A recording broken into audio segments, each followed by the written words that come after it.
আসসালামু আলাইকুম প্রিয় দর্শক, অন্য মঞ্চের আলোচনায় আপনাদের সকলকে আমন্ত্রণ জানাচ্ছি। আজ আমাদের সঙ্গে আমন্ত্রিত অতিথি হিসেবে আছেন বাংলাদেশের প্রধানমন্ত্রী তারেক রহমানের চীন সফরে এখনও আছেন।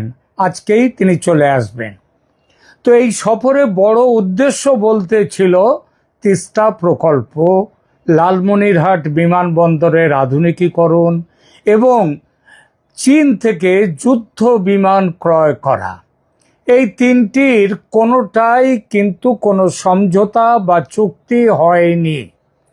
আমি আমার চ্যানেলের পক্ষ থেকে আজ একটু আগে তিস্তা প্রকল্পে চুক্তি না হওয়া নিয়ে একটি এপিসোড করেছি।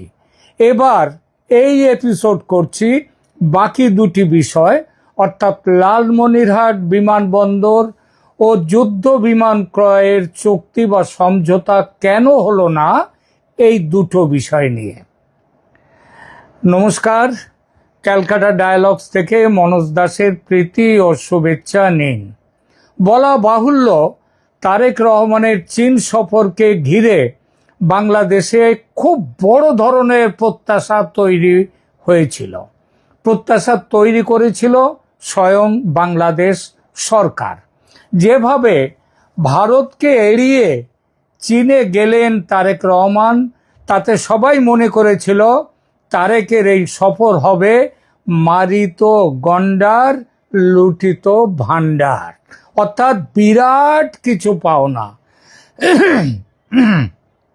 আর সেই পাওনাটা হলে ভারতের নাকে আচ্ছা করে ঝামা ঘষে দেয়া যাবে। এই ঝামা ছিল মোট তিনটি বিষয়ের, আগেই বলেছি। তিস্তা প্রকল্পের পাশাপাশি আরও দুটো বিষয় নিয়ে সবচেয়ে বেশি আলোচনা হয়েছিল: লালমনিরহাট বিমানবন্দরের আধুনিকীকরণ আর চীনা যুদ্ধ বিমান কেনা। কিন্তু সফর শেষে দেখা যাচ্ছে এই দুই বিষয়েও কোনো প্রকাশ্য চুক্তি বা সমঝোতার ঘোষণা আসেনি। তাহলে প্রশ্ন ওঠে খুব স্বাভাবিকভাবেই, কেন চুক্তি হলো না, কেন সমঝোতা হলো না, কারণ কি?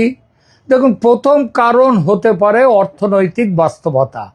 বাংলাদেশ এখন এমন এক সময়ের মধ্যে দিয়ে যাচ্ছে যখন বৈদেশিক ঋণের চাপে ক্রমশ হাঁসফাঁস করতে শুরু করেনি, হাঁসফাঁস করছে একেবারে বৈদেশিক ঋণের চাপে। কীরকম ঋণ আছে বাংলাদেশের এই মুহূর্তে? সাম্প্রতিক প্রকাশ্য তথ্য অনুযায়ী বাংলাদেশের বৈদেশিক ঋণ 2025 সালের মাঝামাঝি সময়ে 77 বিলিয়ন মানে 7,700 কোটি ডলারের বেশি ছিল। আর এটা ছিল জুন মাসে 2025-এ। ওটা 2025-এর ডিসেম্বরে এসে ওটার পরিমাণ দাঁড়ায় 113 বিলিয়ন ডলার, মানে 11,300 কোটি ডলার। 7,700 কোটি বাংলাদেশের জন্মের পর থেকে এত বছর ধরে ঋণের পরিমাণ ছিল 7,700 কোটি ডলার। আর সেইটা বেড়ে, মানে অর্থনীতিবিদ মোহাম্মদ ইউনূসের আমলে সেটার বেড়েছে আরও 36% মাত্র 6 মাসে। বেড়ে হয়েছে 113 বিলিয়ন ডলার, মানে 11,300 কোটি ডলার। মানে আপনাদের টাকার পরে আবার বোধহয় 120, 25, 30 করে গুণ করলে যত হয় তত টাকা তাদের বৈদেশিক ঋণ। এত বড় ঋণের বোঝা থাকলে নতুন বড় প্রকল্প, বিশেষ করে প্রতিরক্ষা বা অবকাঠামো খাতে চুক্তি চূড়ান্ত করা সহজ নয়, ভীষণ ভীষণ ভীষণ কঠিন। কারণ সরকার শুধু কি কিনবে সেটা তো দেখলে চলে না, কিভাবে শোধ করবে সেটাও দেখতে হয়। আর এখন বাংলাদেশের ওই ঋণের কিস্তি এবং ঋণের সুদ দিতে দিতেই বাংলাদেশ ভিখারি হয়ে চলেছে। দ্বিতীয় কারণ হতে পারে অর্থনীতির অর্থায়নের শর্ত, অর্থাৎ চীন টাকা দিয়ে এগুলো কিনবে, এগুলো বিক্রি করবে। লালমনিরহাট বিমানবন্দর আধুনিকীকরণ করবে চীন তার টাকা দিয়ে। আবার যুদ্ধ বিমান কেনা হবে, সেটাও চীনের ঋণ নিয়ে সেটাও কেনা হবে। কিন্তু শুধু তো এতে হবে না, এর সঙ্গে থাকে প্রশিক্ষণ। মানে যুদ্ধ বিমান কেনাটার যেমন খরচ আছে একটা বড়, তেমনি তার বৈমানিকদের প্রশিক্ষণ, সেগুলোকে সংরক্ষণ, খুচরো যন্ত্রাংশ, অস্ত্রসজ্জা, রক্ষণাবেক্ষণ, সিমুলেটর আর দীর্ঘমেয়াদী সার্ভিসিং প্যাকেজ, এগুলোর মোট খরচ অনেক সময় মূল বিমান কেনার দামের চেয়ে বেশি হয়ে যায়। মানে ঢাকের দায়ে মনসা বিক্রি হয়ে যাবে। তাই দাম, কিস্তি, সুদের হার, ডেলিভারির সময়সূচি এসব নিয়ে যদি দর কষাকষি করে কোনো জায়গায় না মেলে, তাহলে চুক্তি পিছিয়ে যায়। খবর পাচ্ছি বাংলাদেশের অর্থনীতির খবর তারেক রহমান সরকার যত না জানেন, তার থেকে বেশি জানে চীন। যারা ধার দেয় তাদেরকে তো জানতে হয়। তাহলে আর একটা কথা এই প্রসঙ্গে বলি, চীনের থেকেও কিন্তু বাংলাদেশের বেশি বৈদেশিক ঋণ, সব থেকে বেশি হচ্ছে তো বিশ্ব ব্যাংক, তারপরে এডিবি, এশিয়ান ডেভেলপমেন্ট ব্যাংক, আর তারপরের জায়গাটা হচ্ছে কিন্তু চীনের নয়, জাপানের কাছ থেকে সবচেয়ে বেশি দেশ হিসেবে ঋণ নেয়া, তারপরে চীন, তারপরে ভারতের আছে। তাহলে প্রশ্নটা আসছে, চীন তো সব জানে, জানার পরে তারেক রহমানকে প্রশ্ন করেছিল যে কিভাবে এই দেনা শোধ হবে আর কিভাবে দেনা যেটা আছে সেগুলো শোধ করবেন। ফলে চুক্তি আর হয়নি। এটা দ্বিতীয় কারণ। তৃতীয় কারণ হতে পারে রাজনৈতিক সংবেদনশীলতা। লালমনিরহাট বিমানবন্দর ভারতের শিলিগুড়ি করিডর বা চিকেন স্নেকের কাছে রংপুর ডিভিশনে।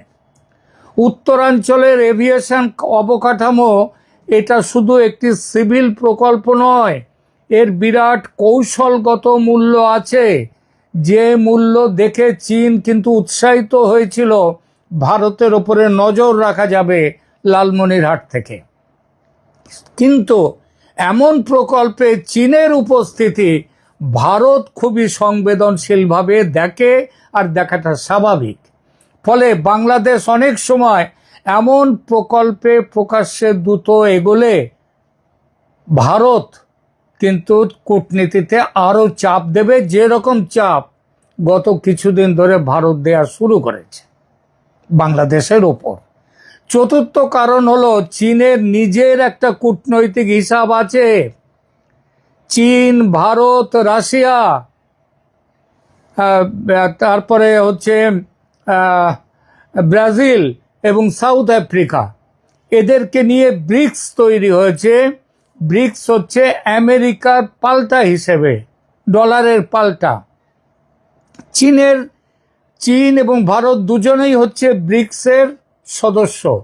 চীনের পররাষ্ট্রমন্ত্রী এই কদিন আগে, 3-4 দিন আগে দিল্লি সফর করেছেন। কেন? এর মানে হচ্ছে তিনি তো আর বেড়াতে আসেননি দিল্লিতে, মুখ দেখাতেও আসেননি। বেইজিং থেকে তিনি এসেছিলেন।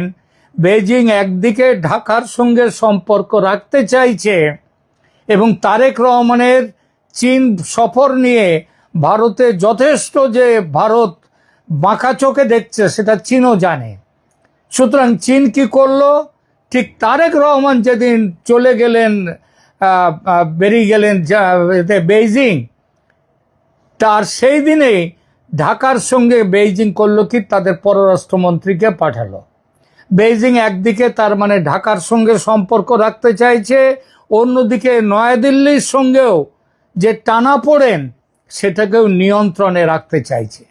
এই অবস্থায় বাংলাদেশে খুব স্পষ্ট সামরিক বা কৌশলগত কোনো চুক্তি, বিশেষ করে বিমান ঘাঁটি ধরনের প্রকল্প চীনের পক্ষ থেকেও খুব সাবধানে দেখা হয়েছে। চীন তার জন্যে এক্সট্রা কোনো উৎসাহ দেখায়নি যেটা প্রথম দিকে দেখাচ্ছিল। আর যুদ্ধ বিমান কেনার প্রশ্নে আরও একটা বিষয় আছে, সেটা হচ্ছে রিজিওনাল মেসেজিং, অর্থাৎ আঞ্চলিক যে বার্তা কি দিচ্ছে। সম্প্রতি যে চীনা J-10CE বিমানটা, যুদ্ধ বিমানটার নাম কি চীনের? J-10CE যে যুদ্ধ বিমান নিয়ে আলোচনা হয়েছে সেটা পাকিস্তানও ব্যবহার করে। অপারেশন সিন্দুরে চীনের বিমান, চীনের তৈরি আকাশ প্রতিরক্ষা একেবারেই ভালো ফল দেয়নি পাকিস্তানকে, যার জন্যে পাকিস্তানকে বিপদে পড়তে হয়েছিল, অনেক ক্ষতি সহ্য করতে হয়েছে। এবং সারা বিশ্ব জুড়ে এখনকার যুদ্ধ বিশারদরা মনে করেন পাকিস্তানকে প্রায় মাথা নত করে চুক্তির জন্য এগিয়ে আসতে হয়েছিল, যুদ্ধবিরতির। এটা আমার কথা নয়, আন্তর্জাতিক খ্যাতনামা যুদ্ধ বিশারদদের মতামত বলছে এই কথা। তবে বাংলাদেশের বর্তমান তারেক সরকার ও পূর্ববর্তী মোহাম্মদ ইউনূস সরকারের সঙ্গে বাংলাদেশের কিছু মানুষ, বেশ কিছু মানুষ এবং বেশ কিছু মিডিয়া, তারা মনে করে পাকিস্তান নাকি জিতেছিল সেই যুদ্ধে। তাই হয়তো সেই যুদ্ধ বিমান ক্রয়ে এত ব্যস্ত হয়ে পড়েছিল তারেক রহমান সরকার, কিন্তু কাজের কাজ কিছু হলো না। এই না হওয়াটার কারণ হলো এই ধরনের কেনাকাটা শুধু সামরিক আধুনিকীকরণ নয়, এক ধরনের ভূ রাজনৈতিক বার্তা হয়ে দাঁড়ায়। বাংলাদেশ হয়তো তার কানে এখন জল ঢুকেছে। সেটা কি? যে এখনই এ বিষয়ে দ্রুত এগোনো মানে ভারতের সাথে আরও সম্পর্ক খারাপ হওয়া, অপ্রয়োজনীয় আঞ্চলিক উত্তেজনা তৈরি করা।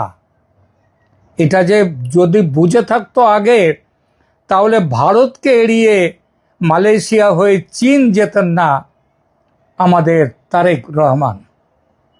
তিনি বোঝেননি, চীন তার কানে এটা ঢুকিয়ে দিয়েছে, বুঝিয়ে দিয়েছে। আর চীন যদি নাও বুঝিয়ে দিয়ে থাকে, আলোচনায় চীন বলেছে এই সব সম্ভাবনার কথা। এবার আসি সবচেয়ে গুরুত্বপূর্ণ পয়েন্টে, বৈদেশিক ঋণের চাপ। বাংলাদেশের ওপর এখন নতুন ঋণ নেওয়ার পাশাপাশি পুরনো ঋণ, তার কিস্তি শোধ এবং সুদের মেটানোর চাপ বাড়ছে। গত কয়েক মাসে দেখা গেছে বৈদেশিক ঋণের অর্থ ছাড় কমছে, কিন্তু ঋণ পরিশোধের চাপ বাড়ছে। এমন পরিস্থিতিতে সরকার যদি বড় অঙ্কের প্রতিরক্ষা বা বিমানবন্দর প্রকল্পে হাত দেয়, তাহলে বাজেটে বাড়তি চাপ আরও পড়বে, আরও বাড়বে চাপ। আর সেই চাপ রাজনৈতিকভাবে খুব ঝুঁকির। তারেক রহমান সামলাতে পারবেন না সেই চাপ। আর চাপ তো ভারতও বাড়িয়ে যেত। তাই বাস্তবতা হলো, চুক্তি না হওয়ার পেছনে একক কোনো কারণ নয়, বরং অর্থনীতি, কূটনীতি, নিরাপত্তা, রাজনীতি এবং ঋণের চাপ সব মিলিয়ে একটি জটিল সমীকরণ কাজ করেছে। লালমনিরহাট বিমানবন্দর আর যুদ্ধ বিমান দুটোই বাংলাদেশের কাগজে কলমে বড় স্বপ্ন ছিল, কিন্তু মাটির বাস্তবতায় সেগুলো এখনো চূড়ান্ত পর্যায়ে পৌঁছতে পারল না। শেষ পর্যন্ত প্রশ্নটা দাঁড়ায়, বাংলাদেশ কি কৌশলগতভাবে এগোচ্ছে নাকি আপাতত অপেক্ষা করছে? আপাতত উত্তর সম্ভবত একটাই। ঢাকা এখন এই যে ঘাঁটি খেলো চীন সফরে গিয়ে, তাকে বাংলাদেশকে এখন ধীরে সুস্থে, হিসাবি হয়ে এবং ঝুঁকি থাকবে না এমন কূটনীতি বেছে নিতে হবে। আর এরপর কি ভারতের সঙ্গে সম্পর্ক ভালো করার কথা ভাববে? ভবিষ্যৎ দেবে সে উত্তর। তবে একটা কথা এখনই বলে দিই, ভারত কিন্তু এই খবর পাওয়ার সঙ্গে সঙ্গে গতকাল আবার কিন্তু ফুলের গোছা এগিয়ে দিয়েছে বাংলাদেশের দিকে। ভিসা নিয়ে যে কড়াকড়ি ছিল বা গতকাল ভারত সেই ভিসা অর্থাৎ বাংলাদেশিদের ভারতে যাওয়া নিয়ে যে ভিসা ছিল সেটা অনেকটা উন্মুক্ত করে দিয়েছে। এ বিষয়ে পরে আরেকটি ভিডিও করব। আপাতত বিষয়টি নিয়ে শুধু এটাই বলবো যে ভিসা দেওয়ার, বাংলাদেশিদের জন্য ভিসা দেওয়াটা, সে শুধু চিকিৎসা ভিসা নয়, সব রকমের ভিসা, সেটা দেওয়ার ব্যাপারে ভারত কিন্তু গতকাল দীনেশ ত্রিবেদী, ভারতের হাই কমিশনার ঢাকায়, তিনি নিজের মুখে ঘোষণা করে দিয়েছেন। ফিরে আসি, আজকের প্রসঙ্গ শেষ করব। লালমনিরহাট আর যুদ্ধ বিমান দুটোই ছিল বড় প্রতীকী বিষয়, কিন্তু এই মুহূর্তে বাংলাদেশের কাছে সবচেয়ে বড় বাস্তবতা হলো এই ধরনের চুক্তি নয়, তাদের অর্থনৈতিক সক্ষমতার হিসাব, সেই সঙ্গে ভারতের মানসিকতার দিকে নজর রেখে চলতে বাধ্য হওয়া। বাংলাদেশকে খেয়াল রাখতে হবে, ভারত কা গুস্সা কিউ আতা হ্যায়। আপাতত এই পর্যন্ত, ধন্যবাদ।